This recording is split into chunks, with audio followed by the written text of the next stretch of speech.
Okay, we gotta dig this car out of here now. Oh no. So I don't know, do we have like a shovel or something to dig this thing out with? But, oh my god, yeah, this is bad. And we can move on to the next project for the day, which is what we were actually trying to do, which is film a video for the 240 rental car. Because I actually want to just go over all the things that are done to the car, because I thought it might be interesting for a cool video for the website. So, you know, that's the whole point of shooting all these videos now, is how to just have content for the website so people have an idea of what is going on with the drifting school. So yeah, we kind of have to dig the car out now. It's not gonna get out. It's not gonna get out as it sits. So yes, I don't know if we have like a shovel or something to dig this thing out with. It should go okay. I feel like there's a lot of salt on this thing. It hasn't moved. There's not allowed to be salt on this. Ugh, like, we gotta clean the car before we shoot anything. So we'll pull it in the shop and then we'll just give it a quick clean. Fair enough. All we have is this dustpan, so that's what we're gonna use as our shovel, because we're not prepared as Canadians. So.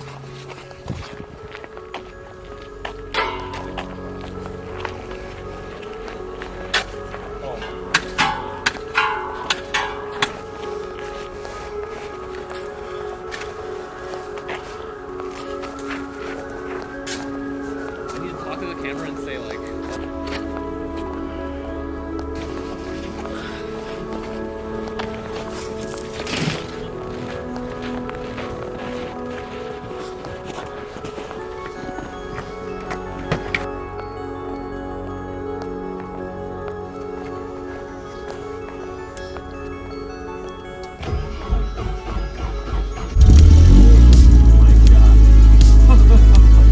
I can't believe that.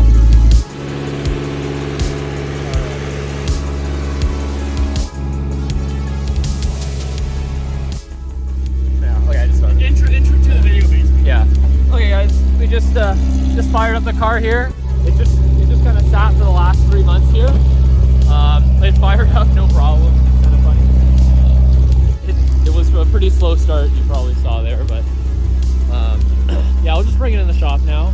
We shoveled it out, and I'm pretty sure it'll make it out now with the bald summer tires it's got on the back. Yeah, it sounds great. It sounds awesome. This car never disappoints. City car, the silhouette on the ocean after dark.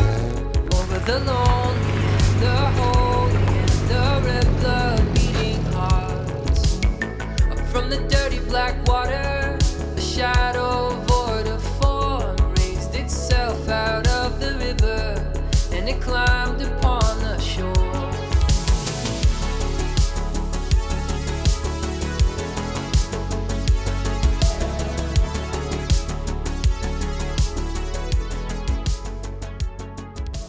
Hey guys, welcome to the shop. This is my black 240. Why did I say black? Let's do black. Okay. Hey guys, welcome to the shop. This is my 1993 240SX that we use for the Strand Type Drift School here. So a lot of people have been asking me about how they can build their own beginner drift car on a budget. And I thought that this car would be a perfect example to just show all the stuff we've done over the last year and a half. And I want everyone to keep in mind too that we're not trying to build a competition car here. This is strictly a learner car. It was like the entire idea with building this car. So even though we stuck to a pretty strict budget, there's a lot of good parts on this car, and I didn't really scrimp in any of the areas that really needed attention. There's nothing unnecessary. Everything is done with practicality and budget friendliness in mind. So yeah, let's just take a walk around the car and have a look at some of the stuff that we've done. So in this video, I'm going to cover 5 different modifications that I think are absolutely necessary for any beginner drift car. Is that okay? Yeah, I think that's good. So starting with the engine bay, we've got the absolutely bone stock K24DE. It's a 2.4 liter inline 4-cylinder. It makes 150 horsepower on a good day. And I haven't touched it at all. There's been no modifications done, just regular maintenance. When we first got it, I did spark plugs and injectors, and that's pretty much it. The only thing that's really notable in the engine bay is the Mishimoto aluminum radiator. So this is a really great upgrade over stock. This radiator has a thicker core and no plastic end tanks. We also opted to get rid of the stock clutch fan in exchange for Mazda RX-8 dual fans. The idea behind switching to RX-8 fans is that if they can cool down a rotary, they can probably cool down this car. So being in 1993, this car came with Hikis from the factory. So Hikis is Nissan's rear steer. When we were building this car, we got rid of the rear steer, but the one thing that's really cool about rear steer cars is that they have a big power steering reservoir to feed more power steering fluid to the back of the car. The reason why a higher capacity reservoir is better for this car is that it eliminates the need for an external power steering cooler. I think I can clip that together and make it happen. Grassroots. I was gonna say Grassroots Performance. All right, so moving on to the suspension. We've got brand new Grassroots Performance coilovers. The only thing we did to these is change the 8 kilogram springs out to 10 kilogram springs. Just in testing, we noticed that the 8 kilogram springs were a little bit too soft. There's a little bit too much compliance from the front end. You could really see the front end raising up and coming down a bit too quickly. Yeah, aside from that, the only other thing that's notable in the suspension area is adjustable caster arms. And the reason why I think these are really important is because these control the aggression of self-steer. Future Bryson, explain self-steer. Explain self-steer at home. Simply. Yeah. less than a minute. Less brains. Less than a minute. Explain self-steer, where it just snaps to center. Self-steer is basically the return to center effect, and in drifting this is really important because the car often is doing exactly that. So a lot of times you'll see drivers let go of the steering wheel and the wheel will spin by itself.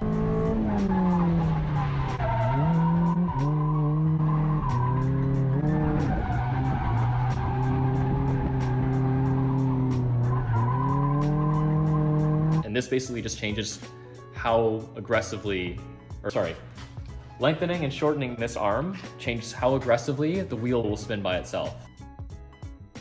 Okay, so now that we're under the car, we can talk about steering angle. So this car runs a stock knuckle and control arm. It's not running an angle kit of any sort. The only way we added angle to this car is by the use of rack spacers. So between the rack and the inner tie rod, we fitted a rack spacer. And so there are two main kinds of rack spacers. We have offset and non-offset. So I've gone for the straight ones, the non-offset.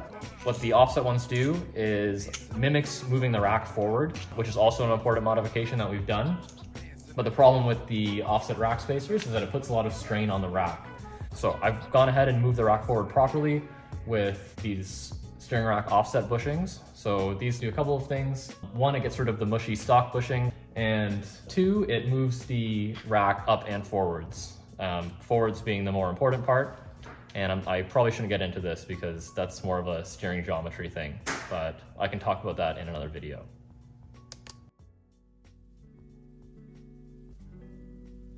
Okay. You're ready. Yeah, So you're starting off with again? You're starting while we're still under the car. There's a couple more things I want to talk about that aren't Absolutely necessary. that aren't. Yeah.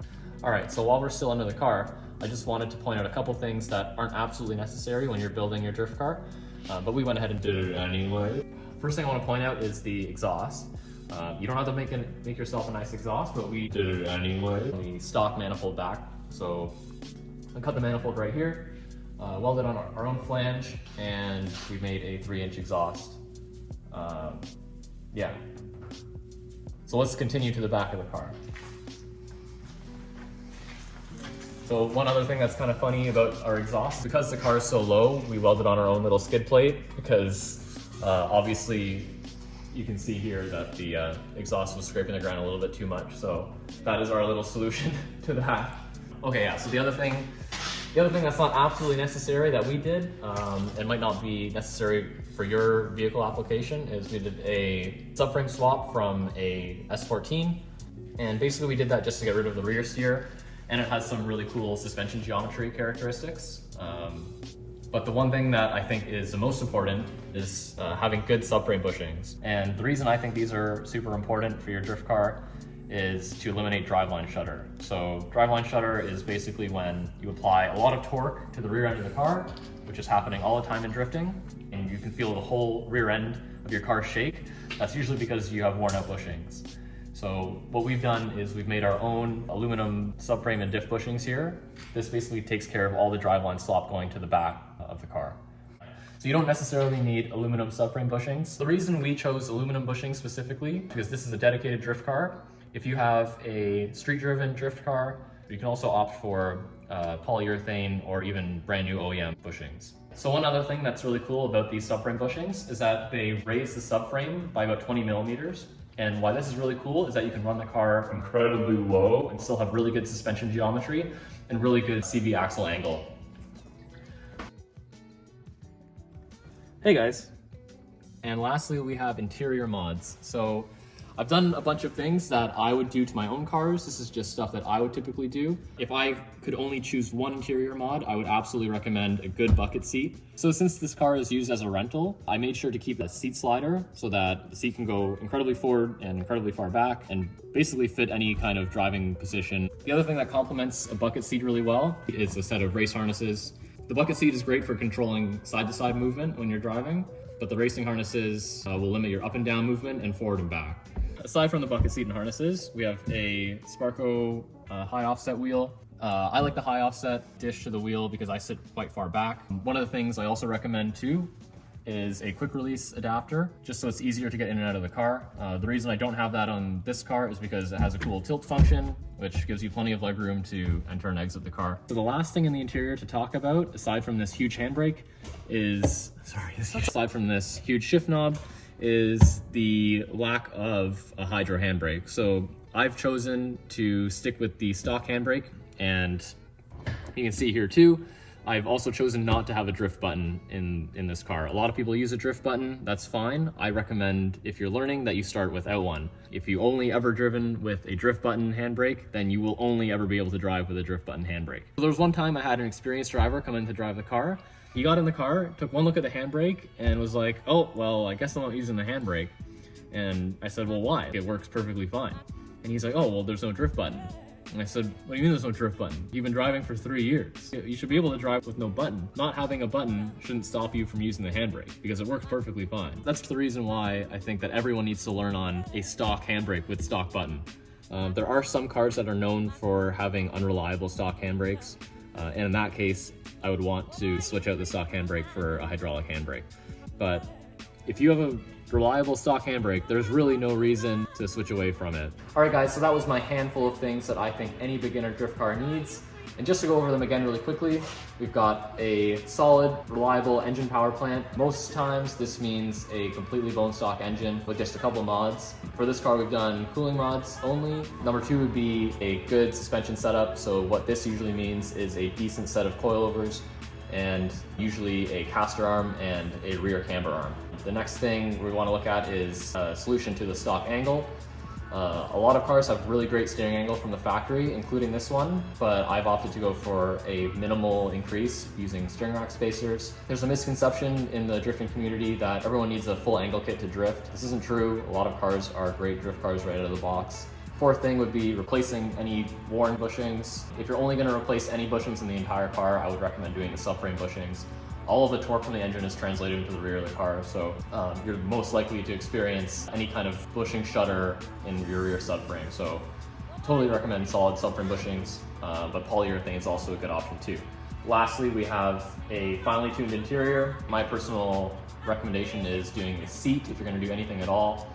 The idea is to keep the driver stationary in the seat. If you're flying around back and forth in the seat when you're sliding the car, then it's going to be a lot more difficult to control it. Yeah, those are the 5 things. I hope you guys enjoyed watching the video. Be sure to subscribe. I don't know if I'm gonna one take that whole thing, but. Hey guys, Future Bryson here. So I wanted to give a bit more detail about the cooling system upgrades because I didn't really explain it that well that day. We shot 2 videos that day. It was like 10 hours of shooting, so I was just so tired by the end of the day. So I feel like I missed out on a couple things. But basically, cooling system upgrade is really great for a drift car for 2 reasons. First reason being you have a lot of engine speed and engine load and not a lot of vehicle speed. Typically, this isn't an issue if you're road racing or just lapping your car, but in a drift car, let's take doing donuts for example. If you're doing donuts in first gear, you've probably got your foot hammered on the floor, you've got tons of RPM, tons of engine load, and not a lot of vehicle speed. So there's not a lot of airflow entering the front bumper that can pass through the radiator eventually. So you need a more robust cooling system to handle the extra load that the cooling system will see. Okay, there it goes.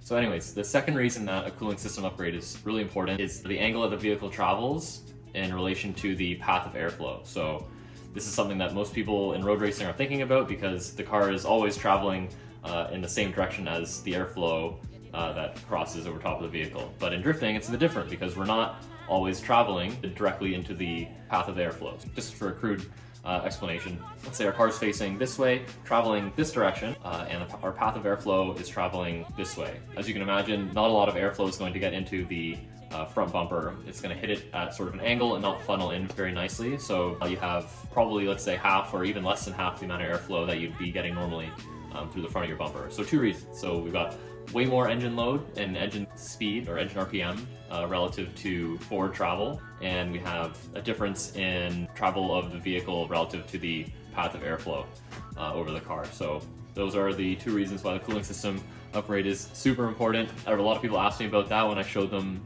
this video. They're really confused. They're non-drifters, obviously, because non-drifters aren't thinking about this kind of thing. So I just thought I'd take the time to explain that. Yeah, that's about it. I hope you guys liked the video. If you think I missed any more mods on the car or any more important mods that you think are really important for a basic beginner car, let me know in the comments below. Thanks for watching, and see you in the next video.